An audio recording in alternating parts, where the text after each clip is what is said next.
Olá, tudo bem? Então, hoje vou fazer uma gravação sobre abordar um tema aí que é bastante pertinente e envolve ações, disciplinas conectas umas às outras.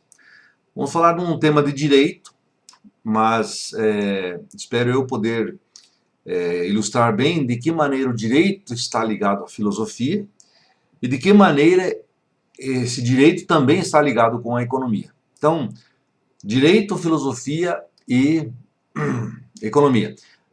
O ponto central é a questão do direito. Então, veja bem, não sei se aqui algum vídeo já tinha apontado isso, mas o Brasil atravessou nos últimos anos, aí, em pouquíssimo tempo, 3 enormes tsunamis jurídicos, né? Esses tsunamis aconteceram na área do direito do trabalho, né, que praticamente desapareceu.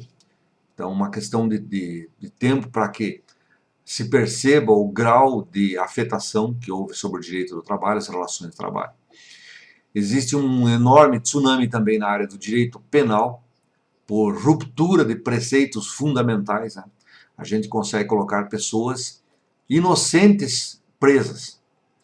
Então, vou adiantar aqui até uma antecipação do que vai acontecer. Muito provavelmente na ONU, Lula será inocentado, porque o processo contra ele é tão eivado de nulidades que não é possível que não se reconheça isso internacionalmente. Então o Brasil será condenado por haver infringido as leis básicas dos direitos humanos. O que é direitos humanos? Direito da pessoa ter um julgamento justo, e não houve isso no caso do Lula. Então o Brasil será condenado, Lula terá de ser solto, porque o Brasil é signatário, né, da ONU, dos Pactos de Direitos Humanos, e também se compromete a acatar as decisões da ONU. Então Lula terá que ser solto e depois terá direito a receber uma indenização milionária do Estado brasileiro, né?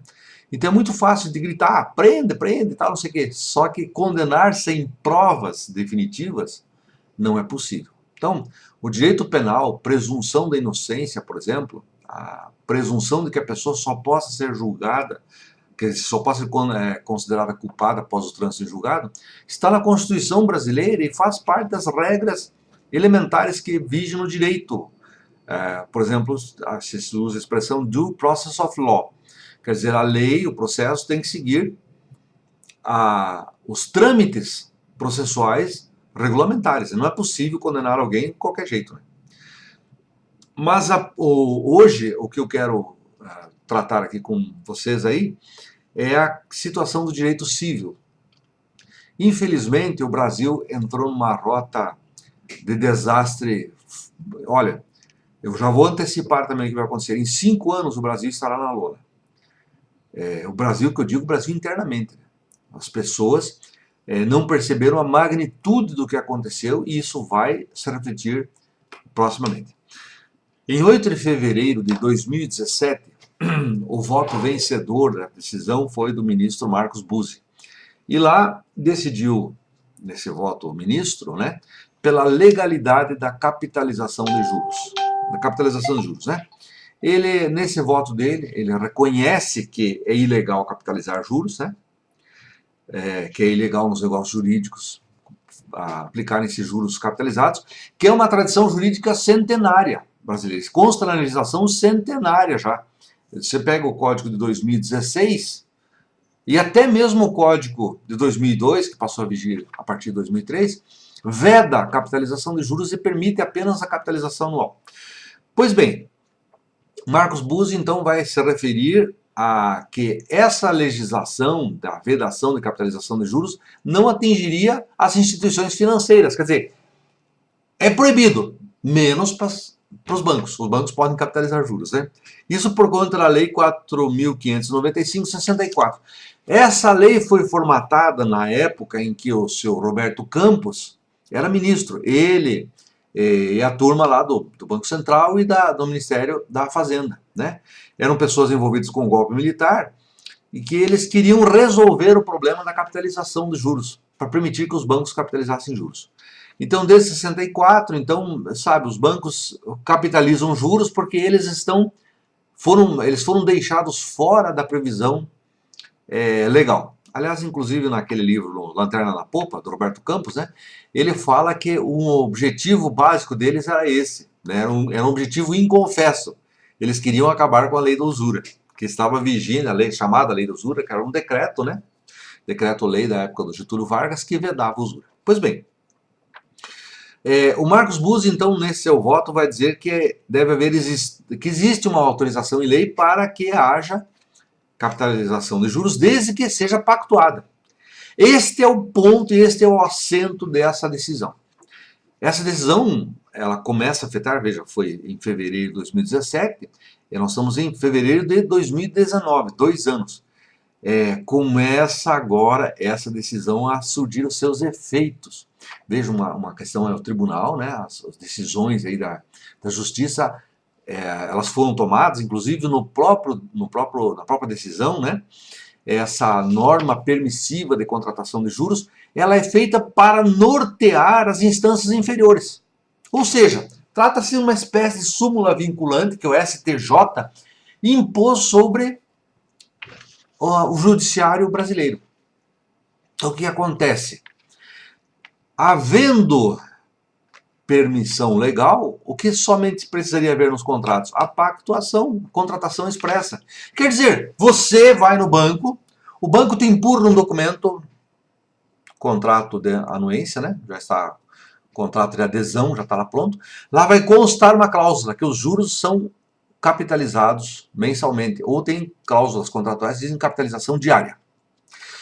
Você vai e assina esse documento para você receber dinheiro, empréstimo, seja lá o que for, né? Para você refinanciar a dívida que você já tem e tal. Então entra esse... Veja, antes dessa decisão do Marcos Buzzi, os bancos evitavam de colocar a capitalização mensal de juros, ou em outra época, porque estava na lei que era proibido. A partir dessa decisão, agora, os contratos são obrigados a colocar isso, porque o banco quer cobrar juros capitalizados. Você vai assinar esse documento, faz a contratação expressa, que consta lá no contrato, né? E nessa decisão do Marcos Buzzi diz isso, olha, isso aí faz parte do ideário burguês pós-revolucionário. Essa contratação se baseia nesse ideário revolucionário pós-burguês, né? Ou burguês, digamos, pós-revolucionário. Ou seja, entenda bem o seguinte, as doutrinas da burguesia vitoriosas com a Revolução Francesa, que se consolidam no Código Civil Napoleônico, né, defendem que as pessoas sejam livres e iguais. Livres e iguais. O cidadão livre, ele tem a autonomia da vontade. Esta autonomia da vontade permite que ele possa contratar as coisas, né? Ele faz os contratos e daí ele se obriga, por livre e espontânea vontade, ao que ele contratou. Pacta sunt servanda. Os pactos são obrigatórios, os contratos devem ser cumpridos.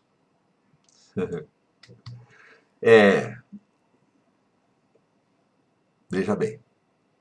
Veja bem.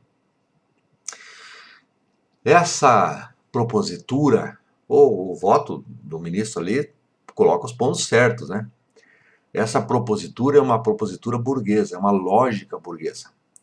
A liberdade burguesa não é você não estar na prisão. A liberdade burguesa é você poder fazer contratos, comprar e vender, fazer alienação das coisas, né? Tomar decisões com base na liberdade e na igualdade, né? Por que a pessoa tem que ser igual do ponto de vista jurídico? Porque se ela não for igual, os contratos estão maculados, não é? Pensa num exemplo aqui, cá comigo. Você vê uma mulher, por exemplo, né, que ela está submissa a um dominador. Imagina tribos brigando, lá vem um dominador. Essa mulher está submissa. Então ela é estuprada com violência. O estupro se pressupõe sendo violência, né? Ela é estuprada. Né? Porque existia um cidadão violento lá que achou que tem o direito de estuprar a mulher. Então, na lógica burguesa, essa situação de inferioridade entre a mulher e o estuprador não se admite, né? Não se admite, porque ali não haveria igualdade. Então, a igualdade do qual fala a burguesia é uma igualdade jurídica. Em que sentido? Que as pessoas são livres. Então, esta mulher está livre, né? Essa mulher teria que estar livre e teria que ser igual em relação aquele que ele impõe o estupro. Então, é uma liberdade, como fala, né? Whipple, a liberdade ultrajante, né? Liberdade injuriosa, porque você faz a desconsideração da igualdade, da diferença das pessoas, né? Então, qual que é o problema que aqui está? Essa igualdade e liberdade é uma igualdade teórica. Ela é ideal. Ela está posta a partir dos cânones da filosofia. E por que não há uma relação de igualdade quando se firma o contrato? Por uma razão simples. Entre credor e devedor, no momento da firma do contrato, existe a dívida. A dívida faz com que o devedor seja diferente do credor. Estabelece imprumos, pontos desiguais, em que a firma do contrato se dá entre sujeitos desiguais. Esta situação, o direito burguês não quer refletir e não tem intenção de refletir. Porque o direito burguês é o direito dos credores, não é o direito dos devedores. Como o direito do credor é o direito de impor a sua vontade sobre o devedor, né? Então faça a presunção da igualdade jurídica. É uma liberdade injuriosa, né? Veja bem, seria mais ou menos assim como a gente estivesse pensando nesse caso do estupro aí. O estupro deixaria de existir se a mulher, antes de ser estuprada, aceitasse assinar um contrato que ela, de livre, espontânea vontade, desejou ser estuprada. Né? Muito bacana isso aí, né? A mulher, porque se pressupõe que ela é livre, que ela tem a igualdade, a autonomia, que ela pode, num lapso de decisão dela, decidir-se pelo estupro. Daí o estupro, que você reconhece, inclusive pelo voto do Marcos Buzzi, né, como uma coisa ilegal, deixa de ser porque a autonomia da vontade das partes permite que haja contratação sobre isso. A contratação sobre um objeto ilícito, né, que é essa contratação do estupro. Pois bem, veja, nós temos aí um seríssimo problema do direito, né? Vou ter que falar no segundo vídeo aqui agora qual é o segundo problema.